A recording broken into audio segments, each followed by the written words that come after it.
কথায় আছে ভাতে মাছে বাঙালি, উৎসবপ্রিয় আর খাদ্যরসিকও বটে। আমরা বাঙালিরা কোনো পুজো বা উপবাসের দিন অনেক কাজের মধ্যেও মনে মনে ঠিক করে রাখি যে পরের দিন সকালবেলা কি কি কাজ করতে হবে। আর তার মধ্যে প্রথমেই আসে কি রান্না করব। আর উপবাসের মধ্যেই চলতে থাকে আমাদের প্রিপারেশান, সকালে উঠেই আমাদের কি কি কাজ করতে হবে। কি বন্ধুরা, ঠিক বলছি তো? তো চলো আজ সেই নিয়েই তোমাদের সঙ্গে কথা বলবো। গুড মর্নিং বন্ধুরা, welcome back to my channel. আমি সঞ্চিতা। আমার একটা ছোট্ট চ্যানেল সঞ্চিতা সঞ্চয় নিয়ে তোমাদের কাছে চলে এসেছি। আর তোমাদের জন্য নিয়ে এসেছি অনেক অনেক ভালোবাসা। আশা করব তোমরা যে যেখান থেকে দেখছো সবাই ভালো আছো, সুস্থ আছো আর অনেক অনেক সাবধানেও আছো। এখন সকাল 5:30 আর আমি চলে এসেছি মন্দিরে। সকাল 5:30 যেহেতু এখনও কিন্তু সূর্যোদয় হয়নি। আর সকালবেলা এসে বাইরে বেরিয়ে দেখছি বেশ ঠান্ডা লাগছে কিন্তু। আর আস্তে আস্তে কিন্তু শীত বুড়োর আগমন হচ্ছে। আর সকালের দিকটা বেশ ঠান্ডা লাগছে। আমি যেহেতু ঘর থেকে বেরিয়ে এসেছি আর আমার কোনো উপায় নেই, কিন্তু এখন মনে হচ্ছে একটা চাদর গায়ে নিলে কিন্তু বেশ ভালো হতো। বেশ ভালোই ঠান্ডা লাগছে। সকালের দিকে যেহেতু চাদর টাদর সব গায়ে দিতে হচ্ছে, তার জন্য ভাবছি একটা কিন্তু পাতলা চাদর বার করে রাখতে হবে। কারণ আমি যেহেতু সকালবেলা আসি মন্দিরে, তাই জন্য আমার চাদরটা কিন্তু লাগবে। এবার আস্তে আস্তে বার করতে হবে সব। আর রাত্রিবেলা দেখবে একদম পাখা না চালিয়েও শোয়া যাচ্ছে না। শোয়ার পর কিছুক্ষণ পরেই ভীষণ গরম লাগছে। আর একে করে পাখা চালিয়ে দিতে হচ্ছে, আবার ভোরের দিকে উঠে পাখা বন্ধ করে দিতে হচ্ছে। চাদর কিন্তু একটা গায়ে দিতেই লাগছে। আমার শীতকালটা কিন্তু বেশ ভালোই লাগে। জলের কাজ করতে একটু কষ্ট হয়, কিন্তু শীতকালে অনেক বেনিফিটও আছে। যেমন একবার রান্না করে ফ্রিজে না রেখেই তুমি খেতে পারবে দুবেলা। সকালবেলা একসঙ্গে আটা মেখে নিলে কিন্তু খারাপ হয় না। বিকেলবেলা তুমি সেই রুটিটা অনায়াসে করে নিতে পারবে। আর রুটিটা বেশ ভালোও হয়, নরম থাকে আটাটা। আর হচ্ছে কি, সবজি ফ্রিজে তুলতেই লাগে না। সবজি যদি তুমি ভুলেও বাইরে রেখে দাও তাহলে পচে যাবার ভয় থাকে না। আর শীতকালে শাকসবজি কোনটা খাবে তুমি আর কোনটা খাবে না? পটল ঢেঁড়স খেতে খেতে তো একদম মুখ পচে গেছে। এবার কত রকমের সবজি উঠবে বলো? আমরা তো বাজার থেকে কিনে খাই। আর যারা নিজের বাগানেই চাষ করো তাদের তো কত আনন্দ বলো, গাছ থেকে তুলবে আর খাবে। একদম ফ্রেশ ভেজিটেবল, কি ভালোই না লাগে বলো। কিন্তু কি আর করব বলো, আমাদের তো আর বাগান নেই, কিনেই খেতে হবে। শুধু কিন্তু খাওয়া নয়, এরপর আরও আছে। শীতকাল মানেই ফেস্টিভ্যালগুলো শুরু হয়ে যায়। আর আমরা যারা কলকাতায় থাকি, পুরো ডিসেম্বর, জানুয়ারি আর ফেব্রুয়ারির মাঝখান পর্যন্ত আমাদের কলকাতায় মেলা লেগে যায়। আর পিকনিকের কথা সে তো ছেড়েই দিলাম। আমাদের একটা ফ্যামিলি পিকনিক হয়, যেন ভীষণ মজা হয়। 1 মাস আগে থেকে প্রিপারেশান চলতে থাকে, কোথায় যাওয়া হবে, কে কী নিয়ে যাবে। মনটা যেন আনন্দে ভরে থাকে। তারপর ঘুমিয়ে মজা। আমরা যারা মর্নিং পারসন তারাও কিন্তু বেশ দেরি করে ঘুম থেকে উঠি। আর দেরি হয়ে গেলেই আমাদের শুরু হয়ে যায় দৌড়াদৌড়ি, কি করে কাজ শেষ করব তার জন্য। আর শীতের দিনগুলো দেখবে খুব ছোট হয়, 4টে 4:30 পর থেকেই অন্ধকার হতে শুরু করে। আর একবার ঘরে ঢুকে পড়লে আর বেরোতে ইচ্ছা করে না। তাই সকালবেলায় দুবেলার রান্না করে একসঙ্গে রেখে দেওয়াই ভালো। আমি তো ভাই তাই করব। আর বিকেলবেলা একটুখানি খাবার আগে গরম করে নেব। কারণ আমাদের উপরেই তো সমস্ত দায়িত্বটা থাকে, সবাইকে দেখার এবং সবাইকে যত্ন করার। তাই আমাদের শ্রম বাঁচানোর জন্য আমাদের কিন্তু এই পলিসিটাই করতে হবে। আর কিন্তু আমি কোনো উপায় দেখছি না। কারণ শীতকালে যদি একবার ঘরে ঢুকে যাই তাহলে কিন্তু আর বেরোতে ইচ্ছা করে না, আর জলেও হাত দিতে ইচ্ছা করে না। তারপরে কি বলো তো, যদি একবার জুবুথুবু হয়ে বসে যাই, তারপরে তো গায়ে থাকে সোয়েটার, চাদর, টুপি, কিনা থাকে, সেগুলো কিন্তু আমাদের আরও বেশি জড়সড় করে দেয়। আর দেখো না, শুধু কি তাই, আমরা যারা সংসারে ব্যালেন্স করে চলি তাদেরও কিন্তু অনেক বেনিফিট আছে। যেমন গ্যাস সাশ্রয় হবে, মশলা তেল সব কিছুই সাশ্রয় হবে। আর তার সঙ্গে আমাদেরও কিন্তু অনেকটা সুবিধা হবে। দেখো ভুতুর আবার কি আবদার, এই দেখো ঘরে ঢুকে এসে কান্নাকাটি করছে, ওকেও খেতে দিতে হবে। তো যাই হোক, ওকেও বিস্কুট একটু খেতে দেওয়ার জন্য ওকে বাইরে যেতে বলছি। দেখো স্বামীজি বলেছিলেন, নিঃস্বার্থভাবে যদি কোনো মানুষকে সাহায্য করো আর তাতে যদি সে উপকৃত হয় তাহলে দেখবে তোমার মনে একটা অদ্ভুত আনন্দের সঞ্চার হবে।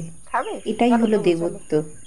আবার দেখবে ধরো কাউকে খেতে দিয়েছো, সে তৃপ্তি ভরে খাচ্ছে, দেখলেও কিন্তু ভীষণ একটা ভালো লাগা তৈরি হয়, যেটা কোনোদিনই কোনো মূল্য দিয়ে কিন্তু কেনা যায় না। সকালবেলায় মন্দিরে যখন যাই না, তখন ওই যে স্নিগ্ধ শান্ত পরিবেশটা আর চারিদিক থেকে পাখির ডাক আসে, আমার এত ভালো লাগে না দেখতে, যেন মনে হয় নিজের মনটা না খুব পবিত্র হয়ে যায়। আর ওখানের পরিবেশটাই এমন আমাদের মন্দিরের যে ভীষণই সুন্দর লাগে। যেন মন্দিরে ঘুরতে ঘুরতে তো দেখলে আমি কত কাজই করলাম, আর যখন সূর্যোদয় হলো তোমাদেরকে দেখালাম সূর্যোদয়টা আমাদের এখান থেকে কত সুন্দর লাগে। আর এই সূর্যোদয় দেখার জন্যই কিন্তু আমরা দেশ দেশান্তরে যাই, যে সূর্যোদয় দেখতে যাব বলে। কিন্তু আমাদের বাড়ির কাছেই এত সুন্দর সূর্যোদয় হয়, আমরা কিন্তু কেউ চোখ মেলে দেখি না। আমি কিন্তু প্রতিদিন সকালবেলা গিয়ে সূর্যোদয়টা দেখি। আর সূর্যোদয়ের থেকেও বেশি সুন্দর লাগে উষাকালটা, যখন আকাশটা পুরো লাল হয়ে থাকে আর সূর্যটা ওঠার আগে, আর এত সুন্দর সূর্যর একটা অংশ বেরিয়ে আসে না, কি ভালো লাগে দেখতে। তা আমি আবার কিন্তু মন্দির থেকে চলে এসেছি সোজা বাড়িতে। মন্দির থেকে এসে কিন্তু আমি বাড়িতে অনেকগুলো কাজ করে ফেলেছি জানো। সকালবেলা জামা ছেড়েই মন্দিরে গিয়েছিলাম, সব রান্নার জোগাড় করে ফেলেছি, অর্ধেক কাজ হয়ে গেছে। পটল ভেজেছি, আলু ভেজেছি, ভাজা হয়ে গেছে, আটা মেখে রেখে দিয়েছি, মেয়ে আর আমি খাবো। আর হচ্ছে এই যে এটা হচ্ছে থোড় কেটে নিয়েছি, আজকে থোড়ের ডালনা করব। আর এই থোড়ের সবজি কেটে নিয়েছি, একটু কুমড়ো, বেগুন, আলু। আর এই দেখো ভাত বসিয়ে দিয়েছি, যেহেতু আমি আর মেয়ে দুজনে খাবো তাই জন্য ছোট জায়গাতেই ভাত বসিয়েছি। আর উচ্ছে ভাতে দিয়েছি একটুখানি, উচ্ছে আর আলু ভাতে।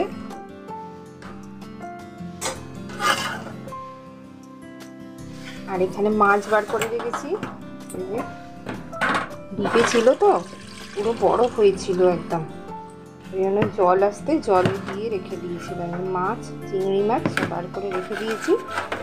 এই চিংড়ি মাছটা দিয়ে আজকে থোড়ের ডালনাটা করব। অনেক দিন থেকেই ভাবছিলাম যে রান্নাঘরে একটা মানি প্ল্যান্টের গাছ সুন্দর করে বেশ বড় করে লাগাবো। এই দেখো দেখলাম যে পাতাগুলো বেশ বড় বড় হয়েছে, তাই জন্য কেটে আর এইটার মধ্যে রেখেছি। ভালো লাগছে না? দেখো খুব সুন্দর লাগছে। এবারে কি করব জানো, এই যে তোমার থোড়টা যে কেটে রেখে দিয়েছি, এতে একটুখানি নুন আর হলুদ ভালো করে এটাকে চটকে মেখে নেবো, কারণ এর থেকে যে জলটা বেরিয়ে যাবে, জলটা বেরিয়ে গেলে কী হবে বলো তো, এটা খুব নরম হয়ে যাবে।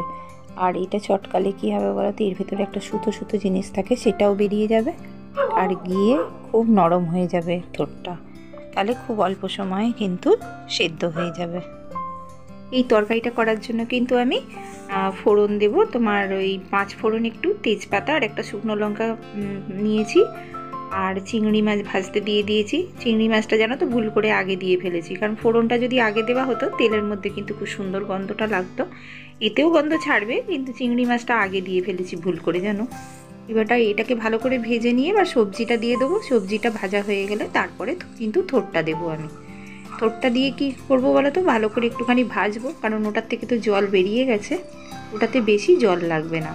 আর যদি একটু শক্ত টাইপের থোড় হয় না, তাহলে কিন্তু একটু প্রেশার কুকারে সেদ্ধ করতে লাগে জানো। এই দেখো আমার থোড় হয়ে গেছে, মাছের ঝাল হয়ে গেছে, এই যে ভাত হয়ে গেছে, আর ওই যে বললাম উচ্ছে ভাতে দিয়েছিলাম, আমার কিন্তু দুপুরের রান্না হয়ে গেছে। এখন প্রায় 11টা বাজে, এখন তো খাবো না, তাই জন্য এখন এগুলো রেখে দেবো। খাবো তো সেই 12:30 1টার সময়। আমি আবার চলে এসেছি সন্ধেবেলা, আর এই দেখো গো এত সুন্দর আকাশটা দেখতে লাগছিল যে কি বলবো, অপূর্ব অপূর্ব। আর এটা তোমাদের সঙ্গে যদি শেয়ার না করতে পারতাম তাহলে আমার ভীষণ খারাপ লাগতো জানো। দেখো কি সুন্দর লাগছে। আমাদের এখান থেকে যেরকম সানরাইজ দেখতে ভালো লাগে তোমাদের দেখিয়েছিলাম প্রথমেই, আর তেমন কিন্তু সানসেটও দেখতে খুব ভালো লাগে, কারণ আমাদের এখানে যেহেতু নদী আছে কাছে, খুব ভালো লাগে। তোমরা কিন্তু অবশ্যই আমাকে জানাবে কমেন্ট করে। তো এবার সন্ধে হয়ে গেছে, বাড়িতে এবার সন্ধে দেখাবো। দেখো এই যে এত সুন্দর লাগছে, মন্দিরে সন্ধে দেওয়া শুরু হয়ে গেছে, আর মন্দিরে যখন শাঁখ ঘণ্টাটা বাজে না, এত সুন্দর লাগে। আর ওই দিক থেকে কি হয় বলো তো, আজান শুরু হয়, ওদিকে আজান পড়া হয় আর এদিকে মন্দিরে শাঁখ ঘণ্টা বাজে। আর সেই সময় আমি প্রতিদিন কিন্তু সন্ধে দিই। আজকে কেন আজানটা পড়া হয়নি কে জানে, ওদের হয়তো টাইমটা ঠিক হয়নি সেই জন্য। তা আমি সব ঘরে তো এই যে দিয়ে দিলাম সন্ধে দেখিয়ে দিলাম, আর মন্দিরে তো শাঁখ ঘণ্টা বাজছে, এত সুন্দর লাগছে যে কি বলবো, পরিবেশটাই অন্যরকম হয়ে গেছে, যেন মনে হচ্ছে বাইরের ওই মন্দির আর আমার ঘরের মন্দির এক হয়ে গেছে। দেখো না, এত ভালো লাগছে, পবিত্র লাগছে, মনটা খুব সুন্দর লাগছে। তাই এই দেখো, এইবার আমার মনটা তো আজকে ভীষণই খারাপ, ভালো লাগছে না, তাই জন্য আমার তো কোনো কাজ নেই, সকালেই আমি সব রান্না করে রেখে দিয়েছি। আর আমি এবার একটু ঠাকুরের বই পড়বো, তবে আমার শান্তি হবে মনটা। আগের ভিডিওয়ে দেবযানী দিদিভাই আমাকে কমেন্ট করেছো যে আমার হাজব্যান্ড কী করে। আমার হাজব্যান্ড ট্যুর অপারেটর গো দিদিভাই। আমার মনটা যখন অশান্ত হয়, হাজারো কাজের মাঝখানে আমি কিন্তু একটু সময় বার করে হলেও আমি এই কথামৃতটা পাঠ করি। শ্রী শ্রী রামকৃষ্ণ কথামৃত পড়ার আগে উচ্চারণ করতে হয় এবং বলতে হয়, তব কথামৃতম তপ্ত জীবনম কবিভিरीरितं কলমশাপহম শ্রবণমঙ্গলম শ্রীমদাততং ভুবি গৃণন্তি যে ভুরিদা জনাঃ। তাই তোমাদের কাছে আমার একটা ছোট্ট প্রার্থনা, যে তোমরা যে ধর্মেরই হও না কেন, আর যে গুরুকেই তোমরা মানো না কেন, তাকে কিন্তু জানার জন্য একটু সময় বার করবে এবং তার কাছে অবশ্যই প্রেয়ার করবে।